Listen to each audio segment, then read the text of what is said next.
Clint Eastwood was born on May 31, 1930, in San Francisco, California.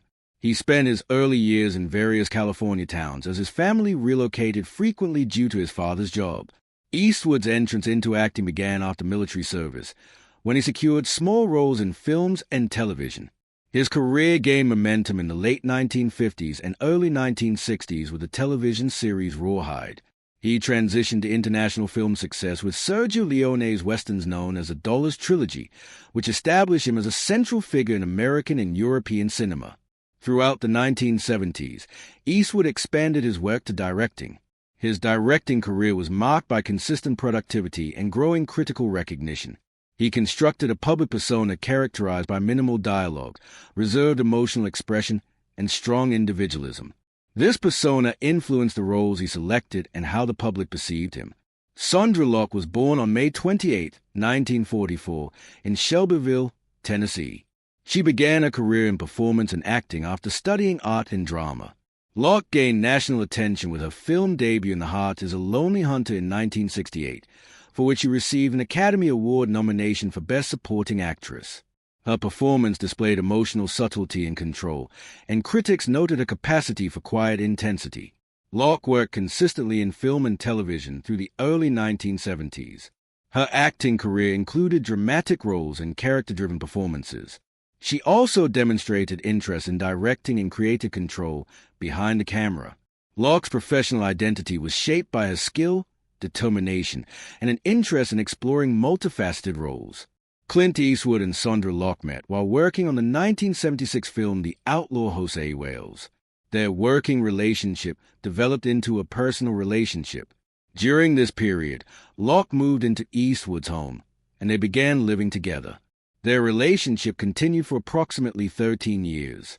Throughout this time, Eastwood and Locke worked together on multiple film projects, including The Gauntlet, 1977, Every Which Way But Loose, 1978, Bronco Billy, 1980, Any Which Way You Can, 1980, and Sudden Impact, 1983. Locke often played roles written to align with Eastwood's evolving film style, which emphasized controlled emotional tone and character-driven storytelling. Their professional collaboration formed a recognizable pairing in American cinema during the late 1970s and early 1980s. During the period of their relationship, Locke's acting career became closely linked to Eastwood's film projects. While these films provided her with consistent work and public visibility, they also contributed to perceptions in the industry that her roles were dependent on her relationship with Eastwood. At the same time, Locke continued to express interest in expanding her work to include directing. She sought opportunities beyond the acting roles in the films they shared. Eastwood, meanwhile, continued to broaden his directing and producing work, maintaining a consistent trajectory in the film industry. By the late 1980s, the relationship between Eastwood and Locke ended. In 1989, Locke filed a palimony lawsuit against Eastwood.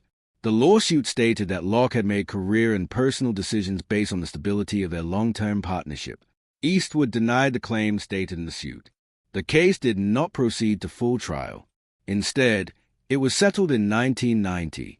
As part of the settlement, Locke received financial compensation and a directing development deal arranged through Warner Brothers.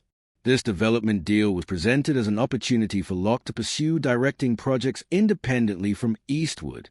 Following the settlement, Locke began working with Warner Brothers under the terms of the development deal. Over several years, she submitted numerous proposals for film projects. None of the projects she submitted were approved for production. Locke later stated that she believed the deal had not been offered in good faith, alleging that it was created and funded by Eastwood without intention of allowing her directing career to progress. In 1995, Locke filed a lawsuit alleging fraud in connection with the development agreement. Eastwood and Warner Brothers denied these allegations. The case proceeded to trial in 1996. Before the trial reached a conclusion, the parties reached a confidential settlement. The terms of the settlement were not publicly disclosed, and neither party discussed them in detail afterward. After the legal disputes, Locke pursued independent directing and acting opportunities. She continued working in film, though her career trajectory changed significantly following the lawsuits. Eastwood continued directing and acting, adding to an already extensive filmography.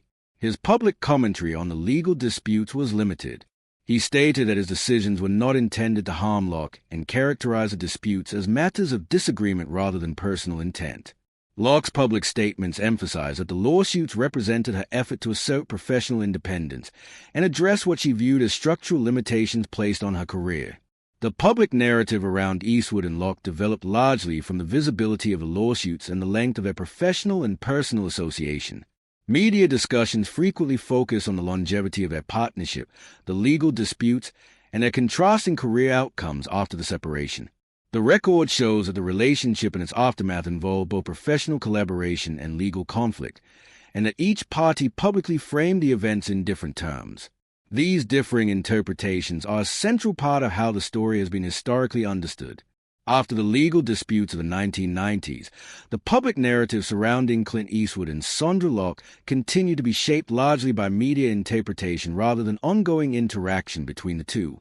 Locke spoke about the relationship in the lawsuits and interviews, and in her 1997 memoir, The Good, the Bad, and the Very Ugly. In the book, she described her version of the circumstances surrounding the relationship, her career experiences, and the legal outcomes. The memoir detailed a perception of how the Warner Brothers development deal functioned, and her belief that the agreement prevented rather than supported her directing opportunities. Locke maintained a position that the deal had been structured without intent for her to advance a career as a filmmaker. Eastwood did not publish a response to her book, and did not engage publicly with the claims Locke described. His statements remained limited to earlier remarks issued during and shortly after the legal proceedings, in which he denied wrongdoing.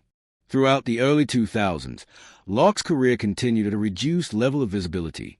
She directed and appeared in selected film and television projects, but she did not return to the level of prominence she had before her legal disputes. Her public appearances became less frequent. She continued to maintain contact with some figures in the film industry, but her work schedule decreased significantly. Locke's professional identity during this period was shaped not only by her earlier acting roles and her collaborations with Eastwood, but also by her position in public narratives surrounding the lawsuits. Her directing ambitions remained present, but opportunities to carry them out were limited. Clint Eastwood continued his directing career with increasing critical acclaim during the period following the legal disputes. In the late 1990s and early 2000s, he directed films including Unforgiven, 1992, A Perfect World, 1993, The Bridges of Madison County, 1995, Mystic River, 2003, and $1 Million Baby, 2004. These projects received significant critical attention and contributed to Eastwood's reputation as a filmmaker with strong narrative control and emotional restraint. He continued to act selectively while directing more frequently, establishing consistent directorial signature. Eastwood's career trajectory after his separation from Locke reflected an expansion of his professional identity, emphasizing directing more than acting. Over time, media coverage began to treat the relationship between Eastwood and Locke less as an ongoing event, and more as a closed chapter with legal and personal consequences.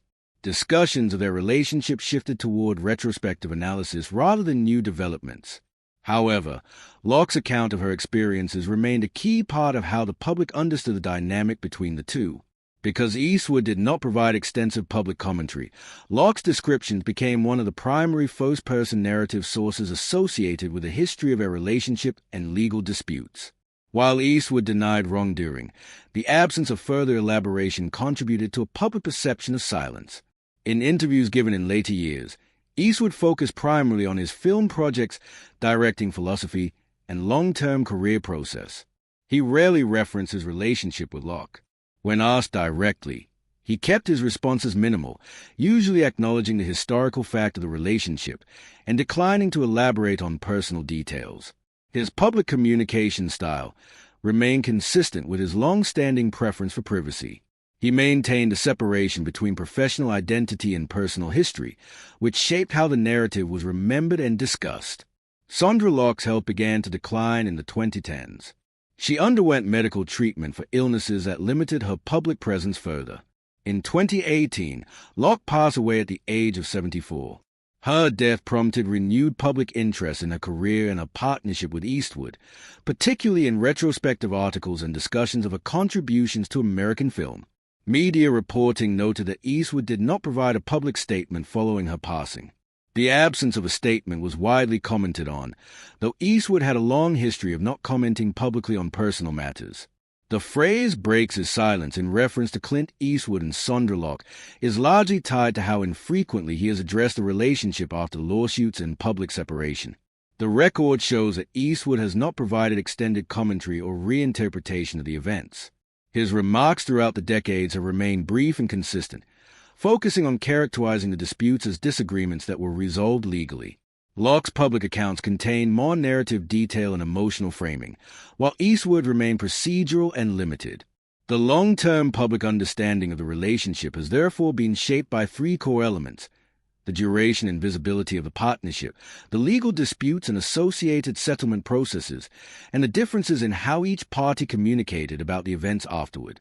The historical record consists of legal filings, media reporting from the time of the lawsuits, Locke's memoir, and Eastwood's brief statements denying her allegations. No later reconciliation, renewed conflict, or additional legal actions occurred. The historical period of their relationship and its aftermath remains defined and closed. After Sondra Locke's passing in 2018, retrospective examinations of her career and the legal disputes with Clint Eastwood resurfaced in public discussion.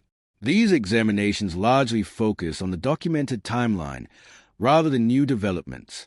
Locke's professional career was reassessed with emphasis on her early talent, her Academy Award-nominated debut, and her persistence in pursuing directing despite limited opportunities.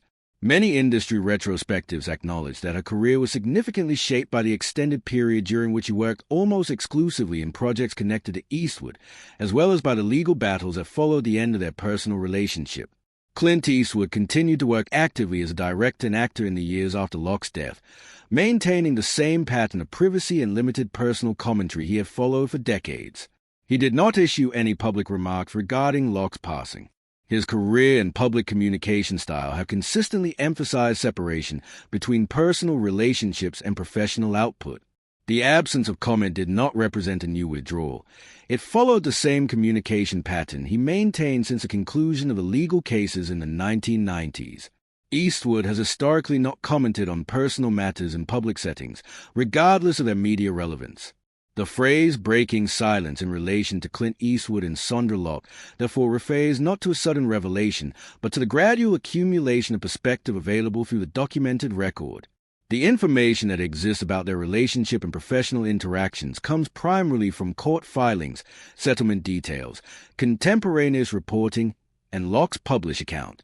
Eastwood's commentary in this history was minimal but consistent. He denied wrongdoing, stated that the lawsuits represented disagreements resolved through legal means, and did not expand further. Sondra Locke's own description of the relationship and aftermath became more widely referenced after her death, as her memoir and past interviews were revisited. These materials provide insight into her personal interpretation of events, but do not represent a shared narrative. The contrast between Locke's detailed account and Eastwood's limited statements has contributed to the long-standing perception that Eastwood was silent on the matter.